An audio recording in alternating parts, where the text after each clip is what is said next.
Your hips are not stiff. They're holding a pattern that was written into the base when vulnerability meant a real threat.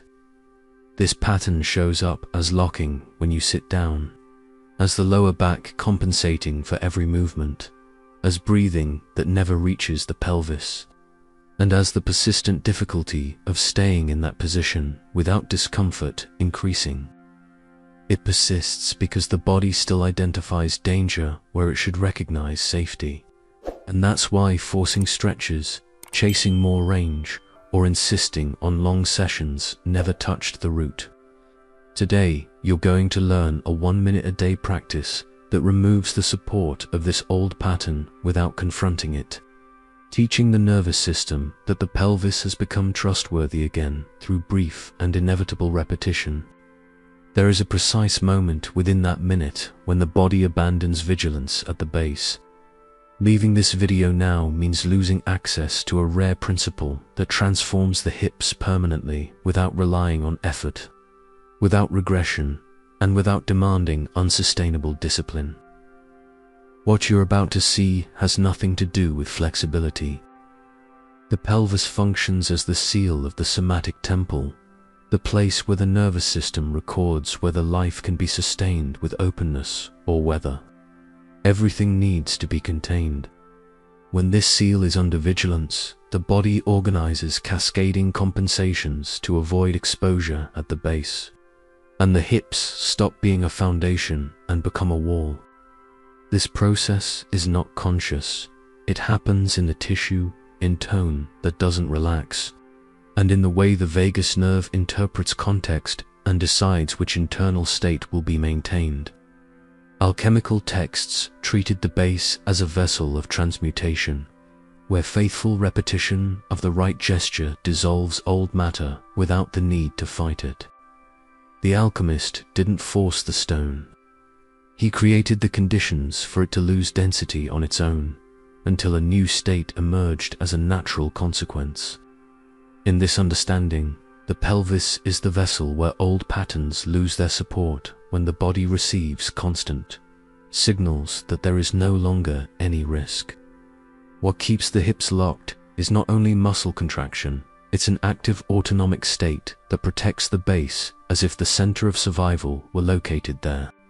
The adductors burn early, the lower back takes on the work the pelvis should be doing, the diaphragm shortens, and the breath doesn't descend to where it should because reaching that area would mean handing over control where the body still identifies threat. This pattern feeds on sympathetic hypervigilance and prevents the system from finding variation in tone, the ability to yield without collapsing. Stephen Porges discovered that the nervous system learns trust through repeated experiences where there is no threat, and that this learning reorganizes the way the body inhabits the world. When the pelvis is placed in a predictable context, without performance demands and without pain, the autonomic circuit begins to leave defense mode and recover the ability to modulate presence. It's not mobility that transforms the hip, it's the information that this position is no longer dangerous. This understanding explains why you feel urgency to leave the position, why the lower back locks before the hip yields, and why forcing range makes things worse instead of resolving them. There is someone who lived exactly this, and that person's story will show how the old pattern loses strength when the body finds repetition where there used to be struggle. Pamela is 38 years old and works as a nanny in Toronto, caring for 2 children 5 days a week. Her routine requires hours on the floor, playing building blocks, sitting in circles, and every time she went down there, she felt her hips lock as if her entire body rejected that position. She had been searching for answers for months, trying mobility videos, stretching sessions, and even deep massage, but nothing seemed to touch the place where the locking was coming from. The conflict wasn't only physical. Her hips burned when she opened her legs, her adductors reacted to any lateral movement, and her lower back took on all the load, creating pain that traveled up to the middle of her back. Pamela noticed she avoided sitting on the floor outside of work, preferred the couch or a chair, and when she had to go down, she stood back up quickly, as if staying there for only a short time could prevent the discomfort from settling in. This affected how she rested, how she played with the children, and even her willingness to start personal projects she had been postponing for years. She tried yoga twice a week for 3 months, forcing postures that demanded hip opening, and left class with the feeling that she had injured something instead of releasing it. She tried a foam roller on her adductors, pressing until it hurt, but the tension returned the next day as if the body refused to change. She tried static stretches for 20 minutes before bed, holding positions until she trembled, but her hips were still locked in the morning, and her lower back was worse. One afternoon, while waiting in a physical therapy clinic to accompany one of the children who had twisted an ankle, Pamela flipped through a magazine on applied neuroscience and found a short article about how the nervous system maintains protective patterns in the pelvis when the body still interprets vulnerability as risk. The article mentioned a 1-minute-a-day practice, without stretching, without effort, just safe and repeated staying until the body gave up vigilance. She photographed the page with her phone because it was exactly the opposite of everything she had tried. The first time Pamela sat on the floor with her legs open at the edge of what felt comfortable, rested her hands behind her body, and began the small exploratory micro-movements she had read about in the article, something shifted. It wasn't immediate relief. It was the absence of urgency, as if, for the first time, her body wasn't asking her to get out of the position. What happened after that is what you're going to experience now in your own body. Find a place on the floor where you can sit without rushing, and open your legs until you reach the point where you feel resistance, but not pain. If your hips don't allow you to keep your legs straight, bend your knees, let your feet rest on the floor, and open only as much as feels comfortable right now. The goal isn't range. The goal is to teach the nervous system that this position is no longer a threat. Place your hands behind your body, on the floor or on cushions, so that your torso is slightly inclined backward. Feel the weight of the sitting bones, the base of the pelvis, touching the ground. This contact is the first signal of anchoring, the information that the body has real support. Take a few deep breaths and notice where tension shows up immediately. It might be in the adductors, the groin, the lower back, or even the jaw. Now begin small, lateral rocking movements, shifting the weight from one sitting bone to the other, as if you were drawing a soft arc with the pelvis. The movement should be minimal, almost imperceptible, just enough for the body to sense mobility without alarm. As you do this, keep the breath long and allow the exhale to descend into the pelvis, as if you were softening the base from the inside. After a few rocks, gently incline the torso forward, not to stretch, but to explore. The inclination should be subtle, as if you were simply changing your angle of view, then return to center without hurry. Next, slowly rotate the torso to the right, keeping the pelvis grounded, and then to the left. These micro-movements keep the body in a state of curiosity, signaling that there is no demand for performance. Notice where the body hardens to protect itself. The adductors may want to lock, the lower back may try to force itself to hold the position, or the breath may become shallow. Whenever you notice this, reduce the movement, place more attention on the exhale, and return to the contact of the sitting bones with the floor. What you're doing now is removing the fuel from the old pattern, not by forcing change, but by offering safe repetition. Choose one point of attention at the base. It can be the contact of the sitting bones, the sensation of weight being distributed, or the warmth that begins to form in the pelvis. This point acts as an anchor, the place you return to whenever the mind drifts or the body tries to escape the position. The more you repeat this, the more the nervous system understands that this position is not dangerous, and the old pattern loses strength because it's no longer needed. Stay here for a full minute, maintaining the exploratory micro-movements and the long breath. If at any point you feel the urge to leave, don't leave. Simply reduce the width of the legs, adjust the support of the hands, and continue. That urgency is the old pattern trying to survive, and every time you choose to remain with safety, you remove its support. Before moving on, there's something essential you need to know about Pamela, because what happened to her is exactly what is beginning to happen in your body now. Pamela repeated this practice every day for 3 weeks, always after her evening shower, when her body was already more relaxed and the house was quiet. In the first few days, she felt the urge to leave the position after 30 seconds, but she stayed and noticed that the urgency diminished with each repetition. In the second week, the adductors stopped burning right at the beginning, and the lower back stopped compensating as much, as if the body had begun to trust that the pelvis could support without defense. What changed wasn't just mobility.